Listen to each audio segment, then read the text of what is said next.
The system assigned me, a certified maniac, to save the villainess. And the villainess wouldn't take her medication.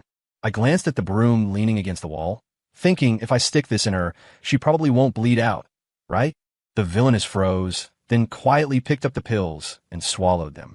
The hero and heroine were about to get married. The villainess planned to crash the wedding. I roll my eyes. Just floor it, crash into anyone who gets in the way. Total vehicular manslaughter. She stopped mid-stride, carefully taking my hand. Babe, I hear you. I won't crash the wedding. 1. Tub trauma. The villainess was lying in the bathtub, attempting suicide. The system urged me. Host move. She's going to die if you don't intervene now. So I raised my hand and smacked her across the face. The system went silent. The villainess went silent.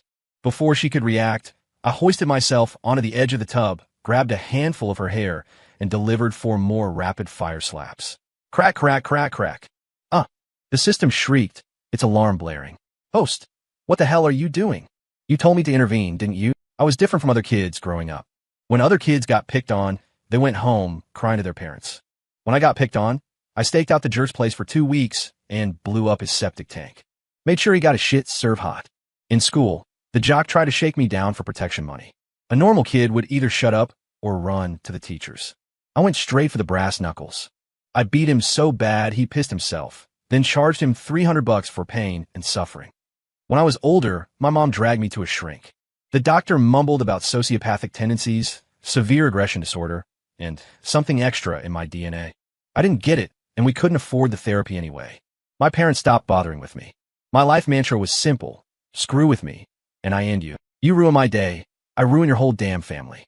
After I laid into her with that beat down, my villainous wife suddenly demonstrated an unprecedented desire to live. She screamed and begged me to stop hitting her. In the original plot, Sloane Vance was Lincoln Hayes' childhood sweetheart. She was fiercely devoted to Link, always by his side. But the childhood friend never wins against the new hot thing.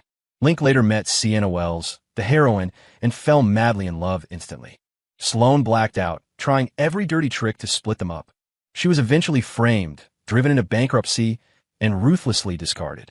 Despite all that, Sloane still believed Link loved her.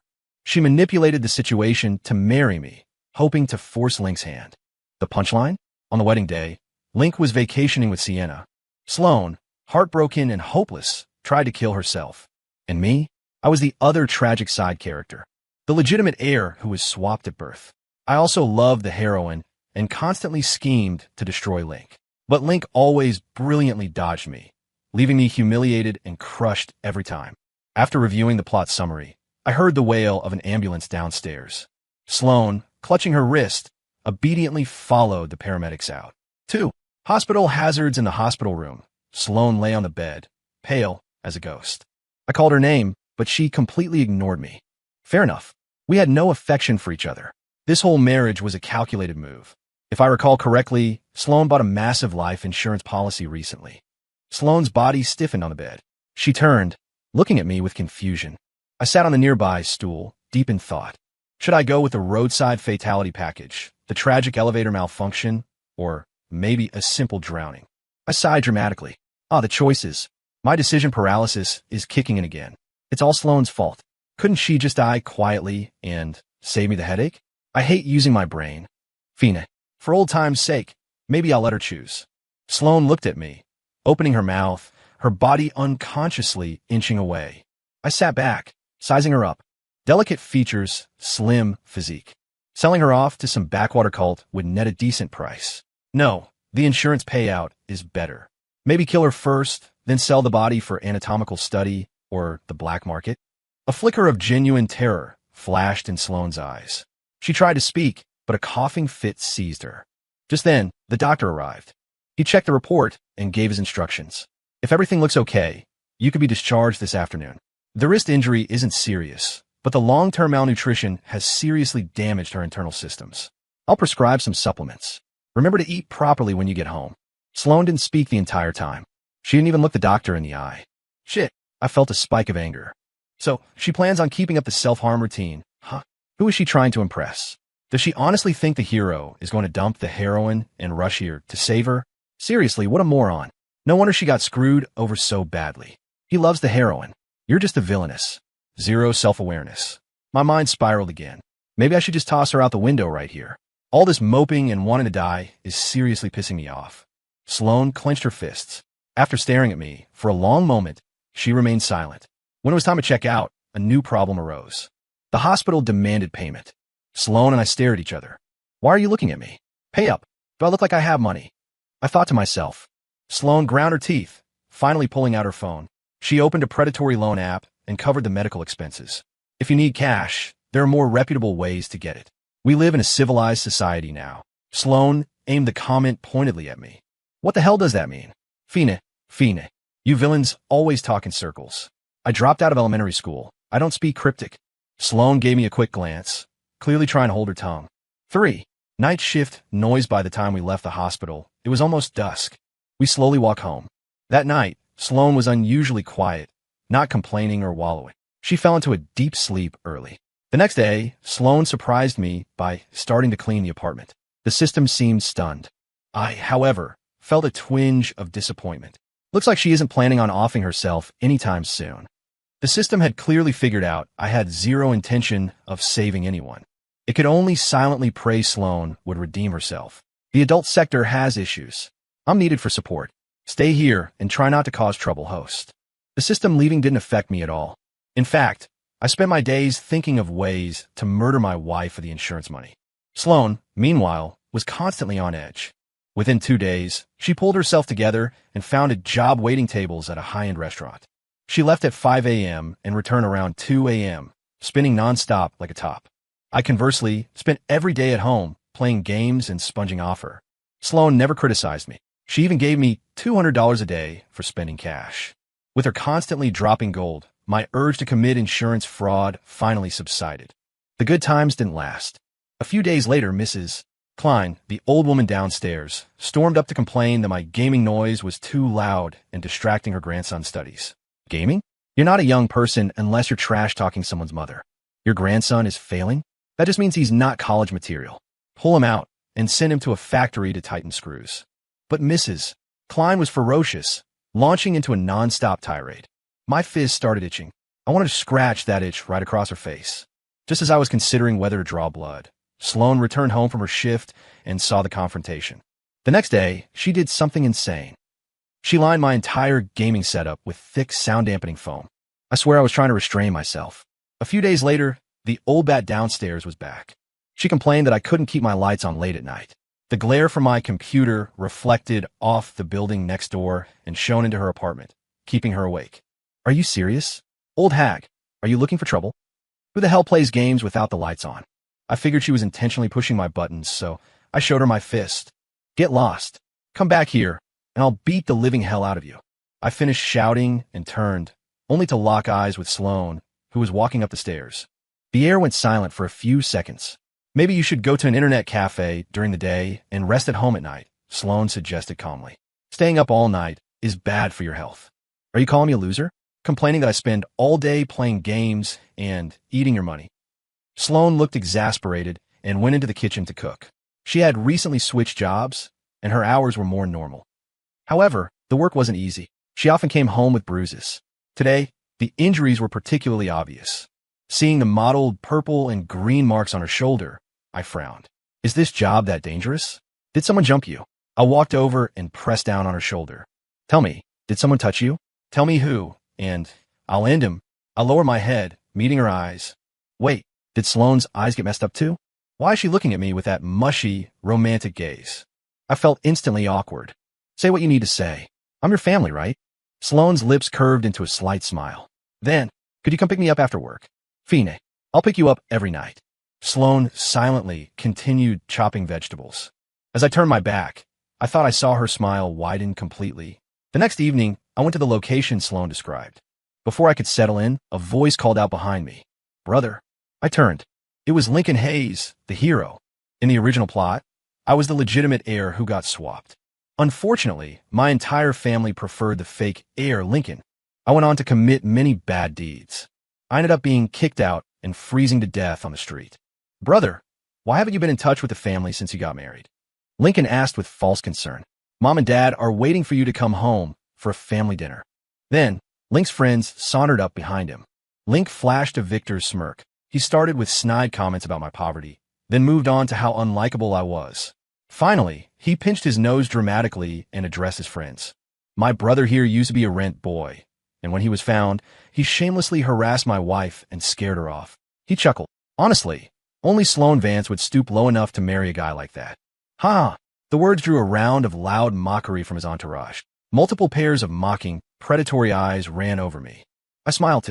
Then, under their baffled gazes, I casually shook my shoulders before snapping into action, landing a blinding, vicious punch across the face of the guy laughing the loudest. You got a problem, punk? Who the hell are you laughing at? With that, I added a kick. These trust fund bros had never faced anything like this. There were 7 of them, and I beat every single one senseless. I honestly couldn't understand how a spineless little punk like Lincoln Hayes could be the hero. A few minutes later, only Lincoln was still standing. I grinned menacingly, walking toward him. Link backed away fearfully, tripping over his own feet. Jake Ryder, what are you doing? If you dare hit me, I'll call the cops. I planted my foot squarely on his face. The more terrified you look, the more excited I get. What are we going to do about that? I was about to deliver a solid right hook to teach him a lesson when I spotted Sloane clocking out. Too lazy to deal with Link further, I headed straight for Sloane. But as soon as I took 2 steps, I saw the heroine, Sienna Wells, bullying Sloane. 4. Manure Mayhem Sienna was laughing, lightly whipping Sloane's face with a wad of cash. I heard you're done with finance, Sloane. Now you're slinging drinks, huh? Sienna smirked. But why's my order taking so long? Oh, but I'm such a good person. Since we're old acquaintances, if you chug all these drinks, I'll let you off the hook today. She flashed the cash in her hand. Consider this a tip. Sloane stood there, fist clenched, saying nothing. But the fire in my gut instantly erupted. You don't mess with a man's dog without consequences. This was clearly a hit aimed at me. Sienna had 2 hulking bodyguards behind her. I knew I couldn't win a straight fight. I might be mentally unstable, but I wasn't an idiot. I scanned the surroundings. Suddenly, I spotted a massive tanker truck, a honey wagon, parked by the curb. The driver must have gone to the bathroom. Sister Sloane, my time is precious. Don't! Sienna didn't finish her sentence. A stench hit her nose. The next second, a powerful, warm blast of fresh liquid manure slammed into her. She was instantly buried beneath the filth. He helped. Sienna tried to scream for rescue, but she took a solid mouthful of organic sludge. Sloane reacted instantly. She performed a graceless, frantic combat roll and scurried away. I grabbed her hand, sprinting home without looking back. As we ran, I cursed internally. I've never met someone so spineless in my life. And she's supposed to be the villainess? They're just 2 arms and 1 head. What the hell is there to be scared of? Just fight them, damn it. Ugh. The more I thought about it, the angrier I got. Maybe I should just beat her to death myself. She's embarrassing me. The next second, Sloane's quiet voice floated back. The boss here treats me well. I didn't want to involve innocent people. It won't happen again. Damn it. There better not be a next time. I stayed furious the whole way home, the mental reel of murdering and disposing of a body playing constantly in my mind. We reached the complex, running right into Mrs. Klein leading her nightly outdoor fitness class. Seeing me, she glared. Oh, I dare you, old lady. I'll smack you right now. I thought, ready to return the glare. Before I could, a small, warm hand grasped mine. Andy, I'm so sorry we've been disturbing your rest lately, Sloane said, sounding genuinely remorseful. We will definitely be more careful. Mrs. Klein's expression softened slightly. Then she looked at me. I was still in a daze. This was the first time Sloane had voluntarily held my hand. It was warm, soft, and comfortable. Sloane squeezed my hand subtly. I finally snapped back to reality. Oh, my turn. Sorry. The word stunned even me. This was the first time an apology had ever left my mouth. In my mind, apologizing was the weak submitting to the strong. When I was a kid, my father never apologized for anything he did wrong. If my mother apologized first, he just hit her harder. Whatever. I give Sloane this one for today. Well now, Mrs. Klein said kindly.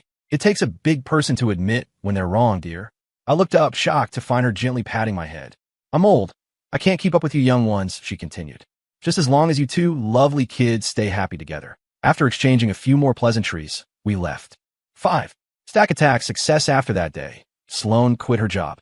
She used the money she'd earned to buy a used computer. She spent all her time staring at the screen, researching colorful, blinking graphics. Now, I had a problem. If Sloane wasn't working, I had no spending money. If I had no spending money, how was I supposed to buy skins for my new hero in-game? While I was panicking about microtransactions, Sloane clapped her hands excitedly. It turned out she had developed a mobile game called Stack Attack. I played it. It was highly addictive. Sloane used her remaining contacts in the tech industry. After registering the game, she officially launched it. The game blew up on the very first day. The back-end data broke records constantly. With the business taking off, Sloane rented an office. I became her very first employee. She paid me the enormous salary of $3,000 a month. I did the math. $3,000 a month. A year, $36,000. 10 years. Holy hell, that's $300 million. Before long, I'd be married to a society heiress, kicking rich assholes, and living the dream. However, Sloane was constantly on the phone during this period. Visitors lined up outside her office door. One day, I allowed some blonde-haired tech guy to go in, but he stormed out 5 minutes later, furious. Immediately afterward, Sloane exited the office, her expression thunderous.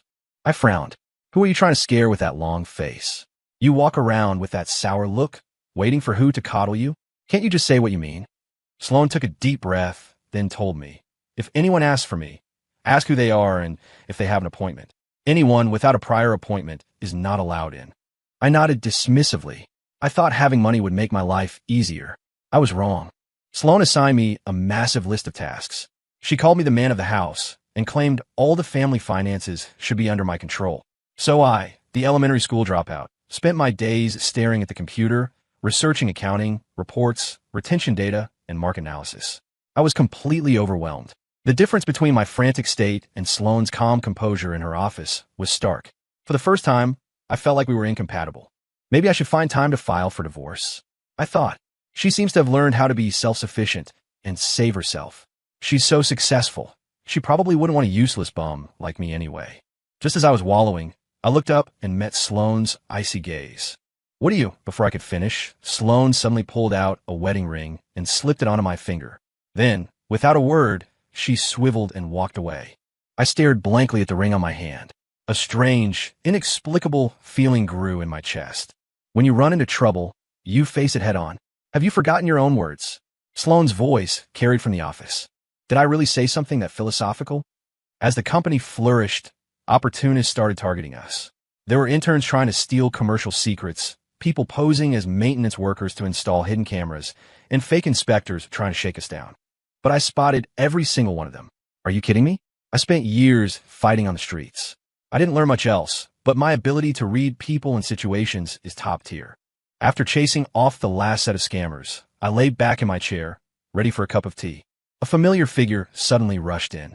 Lincoln Hayes slipped past me while I was distracted and burst into Sloane's office. A few minutes later, they walked out side by side. For some reason, I felt a knot of jealousy. An indescribable emotion spread through my heart.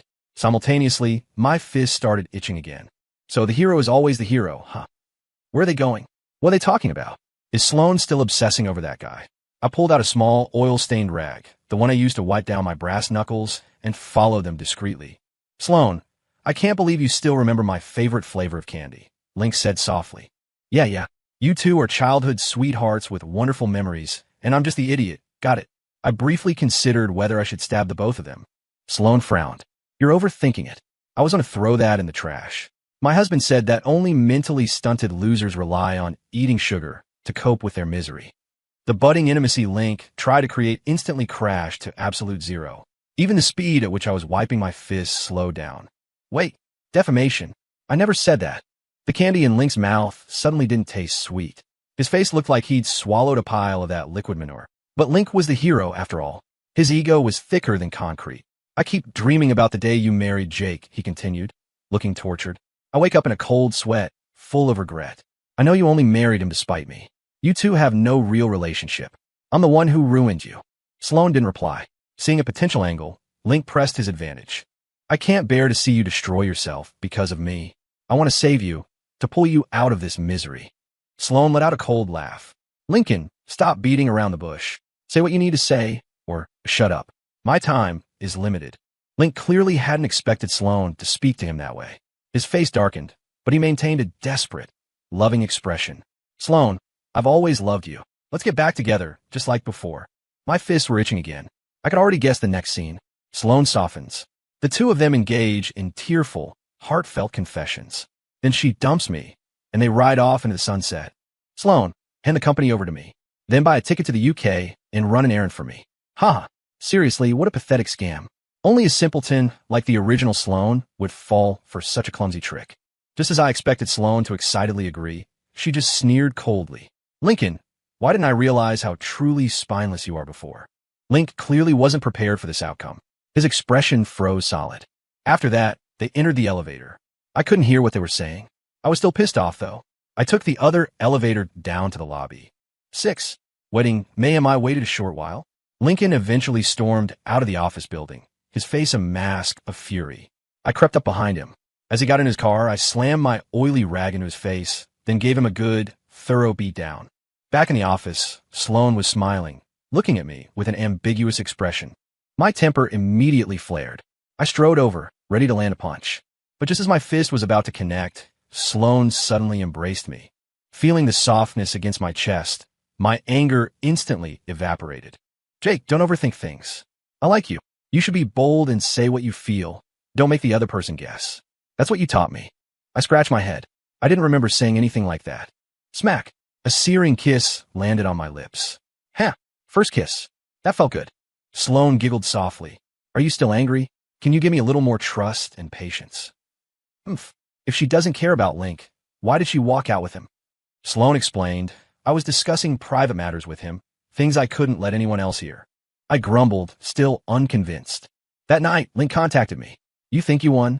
You better be smart and leave Sloan Vance. Otherwise, I'll expose all these videos. I opened the file Link sent. It contained video footage of my earlier, wilder life, or rather, the original protagonist's reckless behavior. Sloan sat beside me, offering a bitter smile. I knew he'd send those to you. Today, he showed me the same videos and told me you were scum. I wanted to deny it, to say that wasn't me. But the words caught in my throat. I couldn't explain. Damn Lincoln Hayes. I should have killed him. But Sloan hugged me tightly. Jake, stop trying to solve every problem with violence. If something happens to you, what will I do? This was the first time Sloan had shown me genuine fear and vulnerability. My heart stuttered. In the end, Sloan paid a large sum of money to buy the videos back. After that, our life found its rhythm. Sloan was a phenomenal entrepreneur. Within a few years, we bought cars and moved into a huge house. We had a mortgage, but life was looking up. The only drawback was that Sloan was constantly going to the hospital lately. Her previous neglect and severe malnutrition had left her with many chronic health issues. The high stress of running the company only exacerbated her condition. I told her to take care of herself, but Sloan never listened. If I work hard now, I can retire sooner. I thought she had a point, so I didn't push it. 7. The vows, but Sloan's health continued to decline. The damnable system, which had been silent for months, spoke up again. Host, your mission is nearly complete. You will soon return to the real world. I finally remembered this was a novel. Images of the trashy plots written by those hack authors flashed through my mind. Usually, around this point, the villainess is diagnosed with terminal cancer and dies in agony. Panicked, I rushed to the office, dragged Sloan out, and hauled her to the hospital for a full-body scan. The results were due in 3 days. I was anxious the entire time, telling her to rest, eat right, and sleep early. The very next day, while I was at the office, she secretly attended Link and Sienna's wedding. I couldn't believe it. Was she still pining for Lincoln? Of course. Rich and powerful, she was perfectly set up for the dramatic wedding-crashing scene common in those trashy novels. In reality, it probably made countless simple-minded girls cry. My liver was aching from anger. Can a leopard ever change its spots? I swore I would stab both Link and Sienna. Driving to the wedding venue, my temper raged. I mentally ran through countless scenarios of how I'd beat the living hell out of the pair of them. As the car pulled up, I saw Sloan standing on a roadside. She seemed to have been expecting me. Sloan linked her arm through mine, her face etched with a look of helplessness and a hint of apology. Babe, don't be mad. I only came here to mock them a little. Why didn't you invite me to this awesome event? I thought, since Link and Sienna were the leads, the wedding was obscenely lavish. However, the plot had already shifted. The groom was not Lincoln Hayes. Because of Sloan's aggressive takeover strategy, she had absorbed most of Sienna's business portfolio. To crush Sloan permanently, Sienna chose to marry into the extremely powerful Blackwood Group. Lincoln was just a groomsman.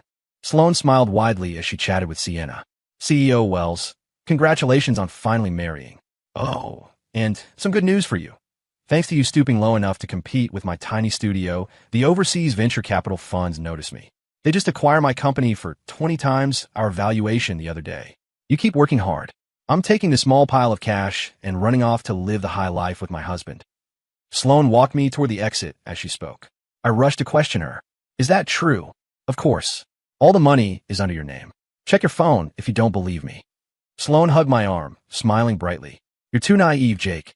You shouldn't try business. Keep this money I gave you. It's enough to last a lifetime. Key West in Florida is nice. Sunshine year-round. We can live there. And, for the first time, I felt like Sloane was nagging me. She was rattling off a dozen small, mundane tasks. I don't know if it was my imagination, but as we stepped outside, I thought I saw her hand turn transparent. A sudden panic seized me. I quickly grabbed her hand back. Why would I need to remember all that when you're right here? I said firmly, we're a partnership. You handle the outside world. I handle the inside. Forever. Sloane stopped walking. A relaxed smile graced her pale face. In a tender voice I had never heard her use, she slowly said, Jake, I think I love you. The next second, she lost consciousness and collapsed to the ground. 8. The last redemption, the villainess's death, was fated, after all, and she had been able to hear my thoughts the entire time. In the emergency room, I clutched Sloane's cooling hand, my knuckles white and shaking. With the last of her strength, she stroked my hand. In her final moments, her eyes shone brightly. She struggled to rip off the oxygen mask, speaking in a raspy, calm voice. Jake, you can remember me, but don't mourn me. Go home. Go back to your own world and live well. If you don't want to return, stay here and be a happy rich bastard. Find someone who loves you. I saw it. Your world is too cruel. My first psychotic break happened when I was 7. My father came home drunk and beat me senseless for no reason. Blood soaked my vision. I don't remember the rest, only that I was bedridden for a month afterward. My mom took me to the doctor. The doctor said it was a mental illness, an antisocial personality shaped by years of abuse, repression, and pain. If I was lucky, my parents would spend time with me and provide careful counseling. There was a sliver of hope. But after the diagnosis, my parents completely abandoned me. I thought I was saving Sloane, but Sloane was saving me too. Beep, beep, beep. The machine let out an ear-splitting alarm. Family stepped back. Sloane's heart rate flatlined. My vision turned scarlet again. Only by constantly rubbing the wedding ring on my finger could I maintain a semblance of calm. I refused to let it end like this.